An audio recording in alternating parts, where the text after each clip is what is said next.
ہم نے کل پڑھا تھا ایک پنا شروعات کا، اب ہم پڑھیں گے ختم للہ علی۔ ہم پڑھیں گے ترجمہ میں تاکہ ہم کو جانکاری ہو کہ قرآن میں ہمارے رب نے ہمیں کیا سمجھانے کی کوشش کی ہے اور کیا بتانے کی کوشش کی ہے۔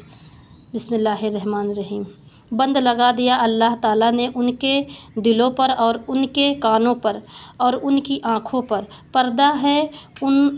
ہے اور ان کے لیے سزا بڑی ہے۔ اور ان لوگوں میں بعض ایسے بھی ہیں جو کہتے ہیں ہم ایمان لائے اللہ پر اور آخری دن پر، حالانکہ وہ بالکل ایمان والے نہیں، چال بازی کرتے ہیں اللہ سے اور ان لوگوں سے جو ایمان لا چکے ہیں، یعنی محض چال بازی کی راہ سے ایمان کا اظہار کرتے ہیں اور واقعی میں کسی کے ساتھ بھی چال بازی نہیں کرتے بجائے اپنی ذات کے، اور وہ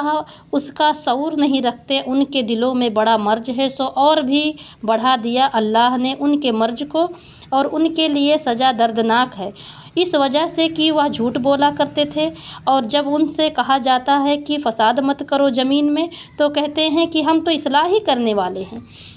یاد رکھو بے شک یہی لوگ مفسد ہیں، لیکن وہ اس کا شعور نہیں رکھتے۔ اور جب ان سے کہا جاتا ہے کہ تم بھی ایسا ہی ایمان لے آؤ جیسا ایمان لائے ہیں اور لوگ، تو کہتے ہیں کیا ہم ایمان لائیں گے جیسا ایمان لائے ہیں یا بیوقوف؟ یاد رکھو بے شک یہی بیوقوف ہے، لیکن وہ اس کا علم نہیں رکھتے۔ اور جب ملتے ہیں وہ منافق ان لوگوں سے جو ایمان لائے ہیں تو کہتے ہیں کہ ہم ایمان لے آئے ہیں، اور جب خلو میں پہنچتے ہیں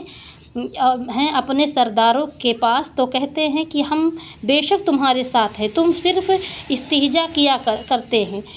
اللہ ہی استہزاء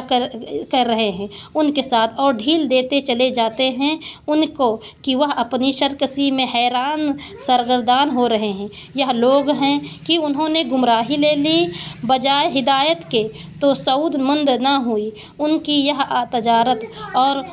نہ یہ ٹھیک طریقہ پر چلے۔ ان کی حالت اس شخص کی حالت کے مشابہ ہے جس نے کہیں آگ جلائی ہو، پھر جب روشن کر دیا ہو اس آگ نے اس شخص کے گرداگرد کی سب چیزوں کو ایسی حالت میں سلب کر لیا ہو، اللہ تعالیٰ نے ان کی روشنی کو اور چھوڑ دیا ہو ان کو اندھیریوں میں کہ کچھ دیکھتے بھالتے نہ ہوں۔ بہرے ہیں، گونگے ہیں، اندھے ہیں، اور یہ سب رجوع نہ ہوں گے۔ یہ ان منافقین کی ایسی مثال ہے جیسے بارش ہو آسمان کی طرف سے،